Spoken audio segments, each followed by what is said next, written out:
Hey everybody, welcome back to Financial Friends and to the Dividend Journey.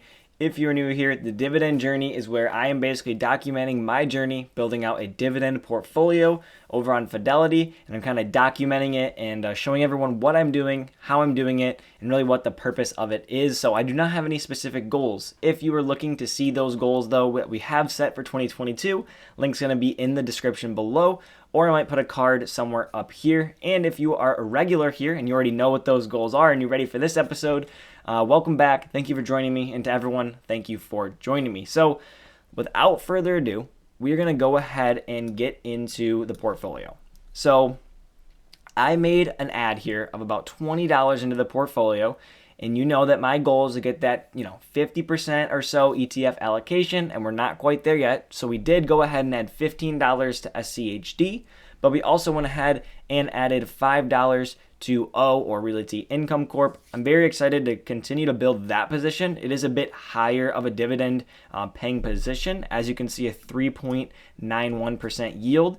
And I'm kind of spoiling some of the goals here, but we do have a 2.5% dividend yield goal for 2022. So, positions like Waste Management and FISROX, Apple, these positions, well, even Johnson & Johnson as well, they're not going to bump us up to that position. They're actually, these ones here in specific, Apple, Waste Management, and FISROX are actually going to pull down our average dividend yield, at least at these prices. Whereas Johnson & Johnson, because we're at 2.3, would bump us up just a little bit. But we're looking to add to these higher dividend yield positions like SCHD, a little bit, Realty Income Corp, and 3M. And then potentially adding new positions to the portfolio that do have a higher dividend yield as we move throughout this year. So again, $15 to SCHD, $5 to O for $20 added total to the portfolio. And like I said, we're trying to get to that 50% ETF allocation. We're at about 44.66%. So maybe next week we try and really just knock away at that and get it up to the 50%. And then we'll have to kind of hold pace as we continue to build out the other half of the portfolio. We also added, like I said, to Realty Income Corp, which brings us up to about 11.73% of the portfolio there. And we can go ahead and take a look at our payout calendar to kind of see what's coming up. We just have the Realty Income Corp dividend, which is a monthly dividend, as you can see here. We do have that coming up in January, as well as the Apple dividend in February, which is a small 4 cents. But hey, you know what? A dividend is a dividend. So a lot of action happening in March, not so much in January, February. Maybe we look at adding a position that pays out kind of off schedule. I know we talked about how to get paid every single month here. I am going to get paid every single month. However, maybe we can add to those, slower months and kind of beef up those, January, February, April, May, those off months. I'm also looking at potentially adding, a stock, like I said, that fills that gap. But again, the tech sector, I know I've been talking about it, and I haven't done anything. I haven't added Microsoft. I haven't really looked into these companies. And again, might not be the best time for that. A lot of rate hikes, different things going on, speculation, bond markets increasing, money moving out of the stock market. So there's a lot going on kind of on like a macro scale. And what it's really affecting is these big tech stocks like Apple and some other companies. Google as well. So we're going to kind of feel it out. Now, I might start up a position in Procter & Gamble. This has been a stock that I've been looking at. Let's go ahead and pull up Procter & Gamble here. This has been a stock that I have been looking at for a while. It is in that consumer staple category. There's a 60 dividend grade. Dividend growth is continuing to be strong. Does show here a price target of 151. We have a current price of 160. So I'm not too sure. Now, we're going to kind of sit. We're going to watch. We're going to see. It's been on a pretty good run recently. So it's looking a little bit expensive, but we're just going to kind of feel it out and see. Long term, the position might be good, especially over this, portion of inflation. The prices of their products might go up, meaning they're going to continue to kind of keep pace with inflation. I don't know. We're going to see. But if you have any suggestions or anything like that, the comment section is always there. I'm hoping once we hit that 500 subscriber mark, we're going to be able to use those community polls, and I'll kind of be able to ask you, what you really think, and then get literal percentages as to what, large portion of you all think. But without further ado, let's get into the kind of educational piece of, the episode here, and that is going to be payout ratio. So let's go ahead. We could just hop into, let's use Procter & Gamble as the example. I was already in there. Probably should have stayed in the stock. Procter & Gamble has a payout ratio of 64.8%. Now, on this website here, the Dividend Tracker, if you want to check it out, there's also going to be a link in the description. It is a beta version. It was created by JJ Buckner, who's also a YouTuber.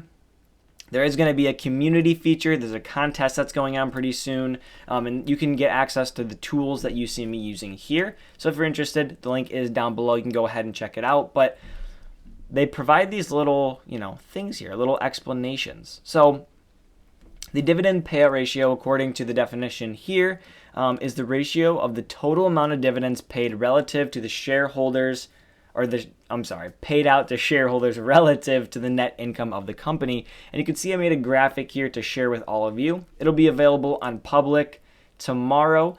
I'll be making a post on public about it tomorrow. And I'll also be sharing it on my Instagram at some point, but you can get access to it here as well. So let me go ahead and pull it up. We'll make this screen a little bit larger, kind of block everything out. As you can see, I like to view payout ratio as a percentage. Now, a ratio in general will just be like a number, or a number relative to another number, but you can also view it as a percentage. And you can see here that the payout ratio, also known as the dividend payout ratio, shows the percentage of a company's earnings paid out as dividends to shareholders. So again, that same definition, but you could see the actual, equation, so to speak, that is used. It's going to be total dividends over total net income. And then to get that as a percentage, you're going to want to multiply by 100. You can view it as a percentage that way. And you can see some of the big companies here, like Apple, McDonald's, Pfizer, and Coke. You could see their relative payout ratios. Now, something that I did want to point out, I'm going to make myself a little bit bigger here. Kind of put myself up here. Something that I do want to point out is the comparisons that you can make between Apple, McDonald's, Pfizer, Coke. You could see they're vastly different payout ratios. Company like Apple is only paying out 15%, where Coke is paying nearly all of the funds that they have available. Why is this? Well, let's just compare those two polar opposites. You have Coca-Cola and you have Apple. Coca-Cola is an established company. They produce the same products over and over again, and those products sell. So they're not doing a whole lot of research and development and new tech and innovation. They're producing Coke, Diet Coke, Coke Zero, the same things over and over. And obviously they own a ton of different companies. They're Dasani, they have, Gatorade. They have all of these, Powerade. They have all these different brands, right?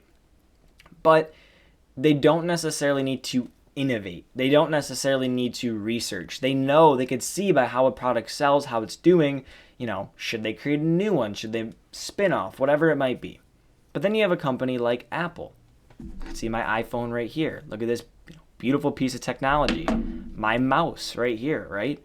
They're spending money to find out how they can improve this product, how they can improve this product, how they can improve the computer. They're spending money on research, on development, on acquiring talent.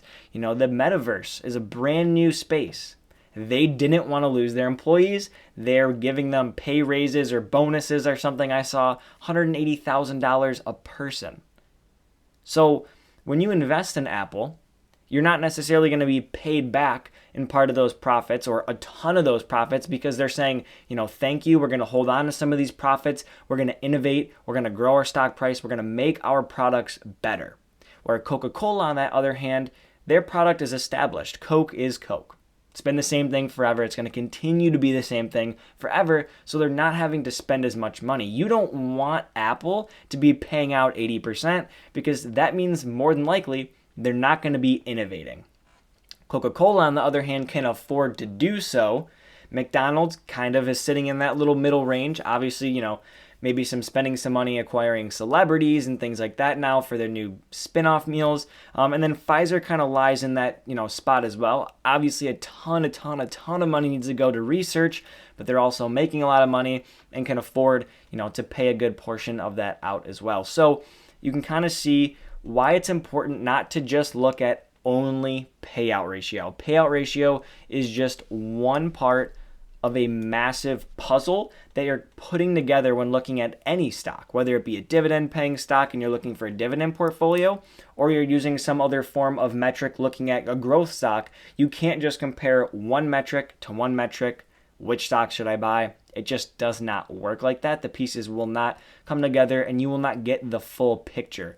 You need to look at payout ratio, current ratio, all these other ratios, and then you need to understand the business. Is this a business that's going to continue to do well, or is it a business that's falling off and is not looking as hot anymore?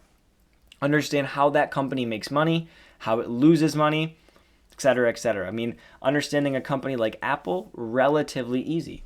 Sell iPhones, sell computers, sell keyboards, things like this, mouses, mice. They sell those products, and if they continue to sell, they make money. But they also have subscription-based models like iCloud and iTunes with Apple Music, App Store. They're collecting little, fragments of money from each app that's being purchased, Apple TV, et cetera, et cetera. So they make money that way. If they continue to not produce good products, people won't use their products, and thus people will not subscribe to Apple Music, Apple TV, buy apps on the App Store, etc. So they need to spend money to make their products good so they can continue to sell all of the other parts of their business as well. And that's very easily understandable. Coke, on the other hand, we're going to make that polar opposite comparison. Coke needs to sell Coca-Cola cans and make sure that people who like Coke have Coke available. That's pretty much about it. And they lose money if people don't buy Coke. So you need to understand those businesses and why they can afford to pay out or not pay out, and then also put together their whole balance sheet, their whole financial picture, and kind of, again, what the company is and what it's about, and if you want to then make that investment. But please be wary of making those, polar opposite comparisons from sector to sector or industry to industry. They're not necessarily comparable. You need to look at, if you're looking at Apple, you need to also look at Microsoft, IBM, and other companies in the tech space and kind of formulate ideas then.